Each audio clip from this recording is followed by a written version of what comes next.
Hello, detective fiction students. Dr. Bartels here. We are starting week 1 with 19th century and early detective fiction. So I'm going to give you a weekly overview here. Just a couple of words about the weekly overview before we get started. This is an important part of class, so you want to make sure that each week you start out by watching the weekly overview I will record for you and send out at the beginning of the week.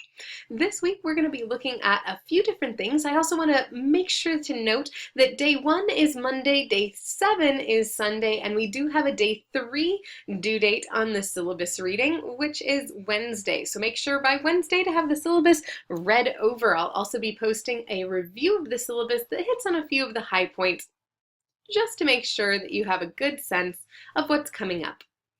Let's get started then. The first item that you see here is week 1 overview. You can find that right here in the table of contents, and the table of contents will also give you access to the other elements this week: the syllabus, the discussion board that's an introduction, the week 1 readings and lecture, truth in detective fiction reflection, and the reading quiz for week 1.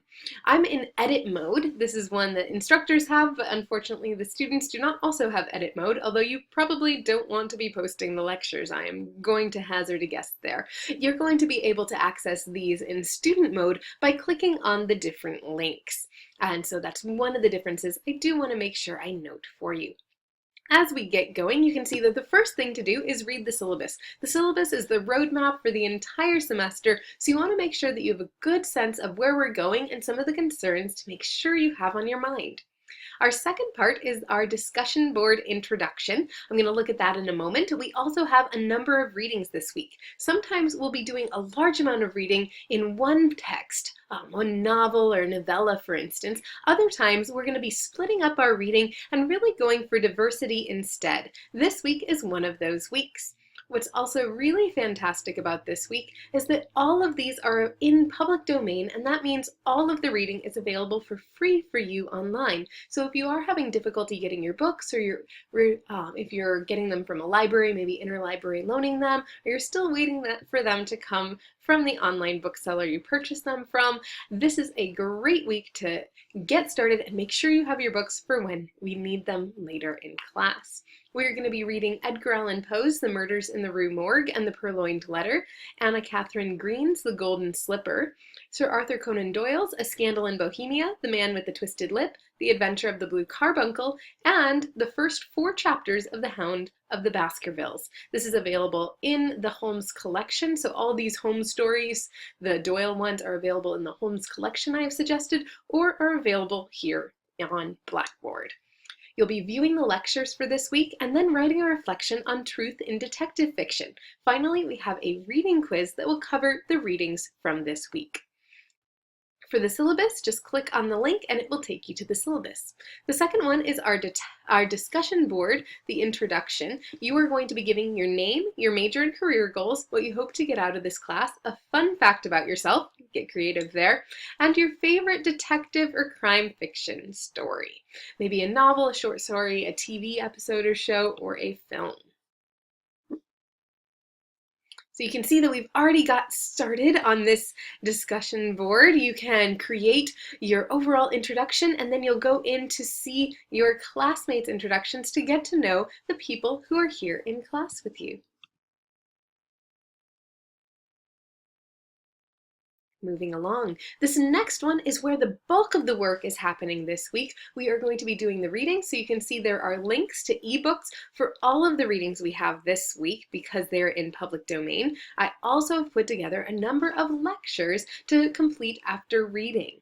You're going to be watching or listening to the following lectures. The first is an introduction to detective fiction. This one is on YouTube. For the YouTube ones, I've embedded them to make it a little bit easier. You're welcome to just play them here in Blackboard or go directly to YouTube. The second one on Poe is The Murders in the Rue Morgue, and this is a podcast, so you'll download the MP3 and listen to that.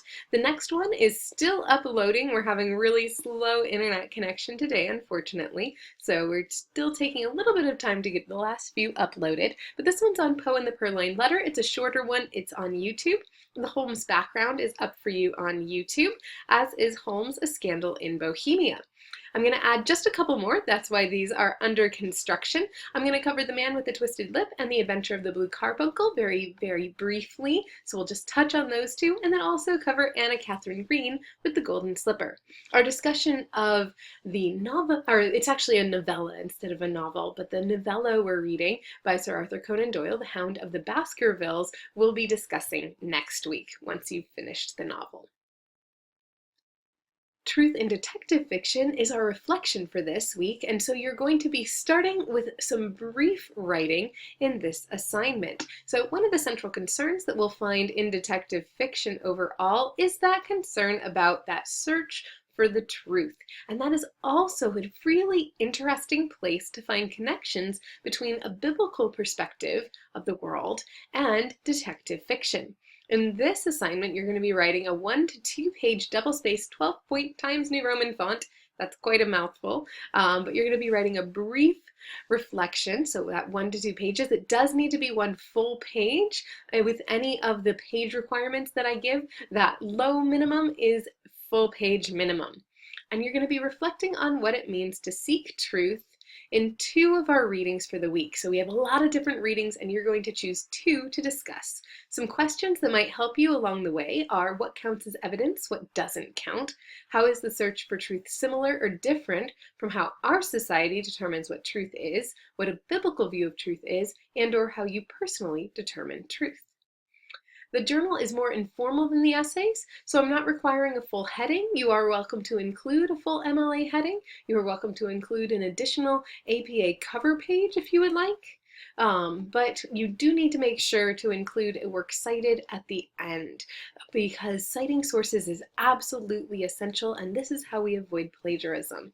As always, make sure to edit your writing very carefully, and especially if you are talking about how you personally determine truth, the first person is appropriate in this type of writing. You can see below that I've also given you a rubric to let you know what I'm going to be looking for in your writing. Finally, we have the reading quiz for week 1, and that finishes us off for this first week.